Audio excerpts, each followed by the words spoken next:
नमस्कार प्यारे साथियों। चलिए मैं औसत के आज आगे वाले क्वेश्चंस बताने जा रहा हूं। आप लोग जरूर इस वीडियो को देख लीजिएगा, ठीक है ना। औसत यानी कि एवरेज की बात कर रहे हैं, ठीक है ना। एवरेज में बच्चों आपको मैंने बताया था, जैसे क्वेश्चन है, एक व्यक्ति, जैसे कहता है एक व्यक्ति अपनी यात्रा की निश्चित दूरी, अपनी यात्रा की निश्चित दूरी कितने किलोमीटर, 10 किलोमीटर प्रति घंटे, 10 किलोमीटर प्रति घंटे की चाल से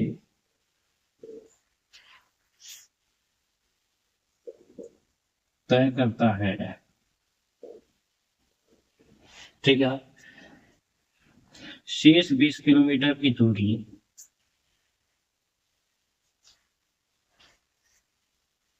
और 12 किलोमीटर प्रति घंटे की चाल से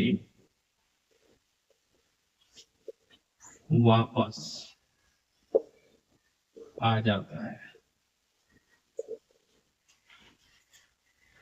यहाँ हो जाएगा जाता है, ठीक है ना। उसे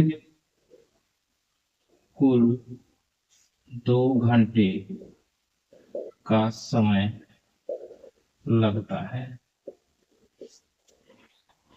तो तो दूरी ज्ञात कीजिए, ठीक है ना। दूरी, कुल दूरी या दूरी। अब ऐसे क्वेश्चंस को सॉल्व करने के लिए जब समय भी आपका इंक्लूड हो गया है कि 2 घंटा है, पहले तो आपका समय नहीं था तो चाल करते थे एक्स वाई अपान एक्स प्लस वाई, ठीक है ना। ये बात थी। अब जब इसमें सब क्या चाल भी इन्वॉल्व हो गया है, तो अब इसको दूरी यानी कि distance D is equal to x y t और अपान में एक्स प्लस वाई, ठीक है ना। इतनी बातें क्लियर हो गई। एक्स वाई हमेशा मैं निकालता था चाल के लिए, लेकिन अब समय भी आ गया है और दूरी पूछा है, तो एक्स वाई डी अपान एक्स प्लस वाई हो जाएगा, ठीक है। अब जैसे कहेगा वैसे मैं करूंगा। यक्स हो गई आपकी पहली चाल यानी जाने की चाल, वाई हो गई आपकी आने की चाल यानी कि 10 × 12, और बुरे समय हमको जो लगा था वो कितना लगा था, 2 घंटा, और बटे में 10 हो गया। 10 + 12 को मतलब बटे में 22 हो जाएगा, और यहाँ पे 130 का वो चाहिए, इधर इतनी बातें समझना। या फिर आप ये कर सकते हैं, देखिए 120 मिनट, ठीक है ना। तो लोगों से हम मान देंगे तो 11, यानी 120 बटे 11, ये हो गया। अब अगर दूरी निकालते हैं तो बड़ी मायने में लिखा है, तो हमारी कुल दूरी निकल के आ जाएगी 10 से 10 बटे 11, ठीक है ना। ये हो गई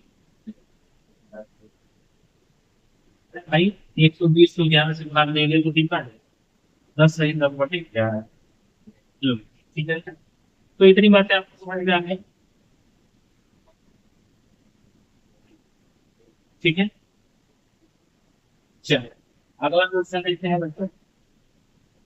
इसी आधार पे मैं आपको एक क्वेश्चन और कर रहा हूँ, ठीक है। जब मान लीजिए ये 10 किलोमीटर है तो ये 22 ठीक है।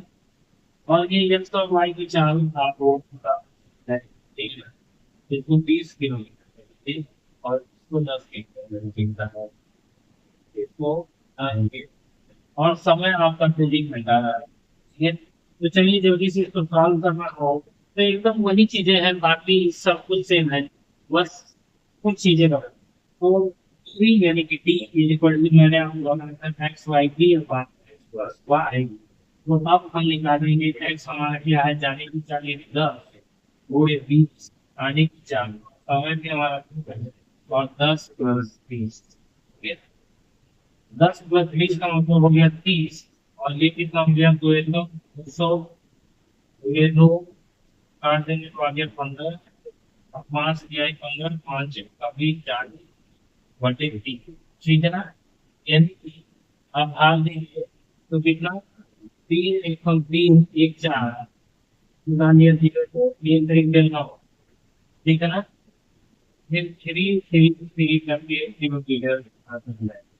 यानी कि डी हमारा निकल के आएगा कितना, 13.34 किलोमीटर। ये 3 आता जाएगा तो 3 4 कर सकते हैं, ये गणना नहीं कर सकते हैं वैसे, 3 3 ही रहने दीजिए, क्योंकि दशमलव के बाद अगर 5 आता है तब आप इसमें नहीं बन पा रहा है।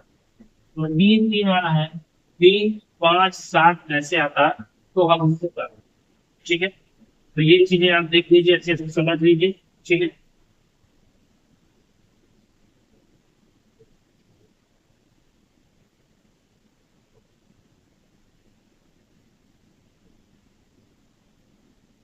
चलिए,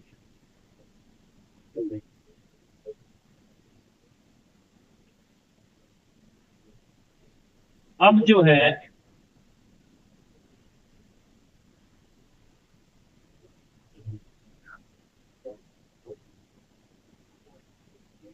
राम अपनी यात्रा की निश्चित दूरी 10 किलोमीटर, 30 किलोमीटर, और समय 3 घंटा, ठीक है ना। समय रहता है, तो दूरी नहीं, तो दूरी ज्ञात करें। दूरी तो ज्ञात करें ही, लेकिन कुल दूरी, ठीक है ना। इस बार देखिएगा क्वेश्चन थोड़ा नया एक चीज है क्या, 10 किलोमीटर से जाता है, यानी P equal x y D upon x plus y. आप देखिएगा यहाँ पे 10 गुणे 20 गुणे 30 बटे 10 प्लस 30, ये हो गया। अच्छा, जाने और आने में जो उसको डिस्टेंस, मतलब जो दूरी है, वो जाने और आने में लगा जो है उस मतलब उसको समय, तो 2 बार चल दिया, एक बार गया और एक बार आया, ठीक है ना। मेरी बात समझ में आ गई, मतलब दो दूरी होता है क्या, एक बार जाने की और एक बार आने की, ठीक है ना। तो कुल दूरी आपकी एक बार जाने की और एक आने की, दोनों को मिला करके अगर देखा जाए तो वो डिस्टेंस दुगना हो गया, ठीक है ना। जाना और आना, ठीक है। तो चलिए पहले इसको देख लेते हैं। ये तो पढ़ने में 30 हो गया और ये कितना हो गया, और ये हो गया आपका 200 गुणे 3, 3 का हमें 1 0, ये भी कट गया, ठीक है। आपका बचा क्या, 20 किलोमीटर। ये तो हो गई आपकी केवल दूरी, ये तो आपका टी निकल में आ गया 20 किलोमीटर। लेकिन बच्चों, अगर मैं कहूँ कि कुल दूरी, तो कुल दूरी वो नहीं है, ये कुल दूरी नहीं है। कुल दूरी क्या हो जाएगी भैया, 20 किलोमीटर तो आया ही नहीं आया, वो जाने और आने में दोगुना समय लिया, तो 2 से गुणा करेंगे तो कितना हो जाएगा, 20 × 40 किलोमीटर। यानी कि एक ओर से जो गया था वो 20 किलोमीटर गया था, और दूसरी ओर से जो 20 किलोमीटर आया है, तो कुल 40 किलोमीटर हो जाएगा। जाने और वापस आने दोनों मिलाकर के 2 दूरी हो जाती है, इसलिए 2 से गुणा कर दिया, इसलिए कुल दूरी निकल के आ गई, ठीक है ना। तो क्लास कैसी लगी मुझे कमेंट करके जरूर बताएंगे बच्चों। और सही मायने में देखा जाए तो आप रीजनिंग की भी तैयारी कर रहे होंगे, अगर आप ऐसे सीसीजीएल की तैयारी कर रहे हैं तो मॉर्निंग में यानी सुबह में आप प्राइम एजुकेशन चैनल के मेरे ही चैनल पे आपको रीजनिंग की प्रैक्टिस करवाएगा। अगर आप चाहें तो उसमें जा करके देख सकते हैं, ठीक है ना। तो मेरी वीडियो को अगर आप लोग पूरा देखते हैं तो आप लोगों को पता चल जाएगा कि हाँ, यहाँ पर बहुत ही ईमानदारी से सब कुछ तैयारी करवाया जाता है।